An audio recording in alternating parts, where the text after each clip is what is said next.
Hello, my most talented friends. I've already shown you how to make a clock with the bottom cups. The video is in your feed. And I coated the clock with a finish layer of epoxy resin from company Resin Pro. But I wanted to polish it, and now I'll tell you how I did it.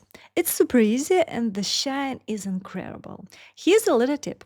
To reduce cost of sanding disc and save effort during sanding, I first applied the finish with epoxy resin and then started sanding with 400 grit disc.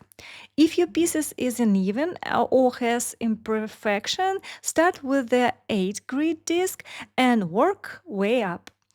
Now, let's talk about some challenges you may face with the sanding.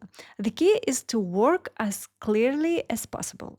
Every time you switch to a new sanding disk, clear the machine and wipe the surface with the damp cloth.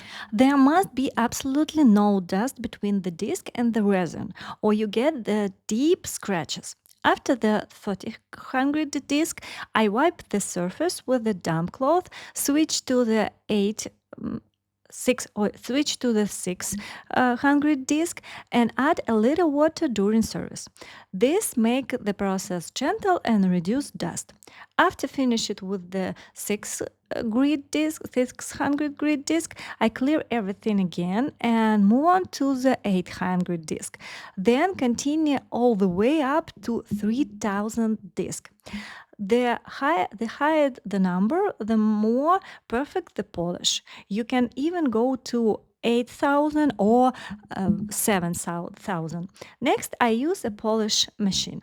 I have a two-step polish pasta I show you. For the first step, I use a sponge disc and a small amount of pasta and polish the surface on the lowest speed setting. As soon as the past is absorbed and the surface start to shine, I switch to a soft disc and add the second pasta. Here it is important to polish wipe gradually increasing the speed.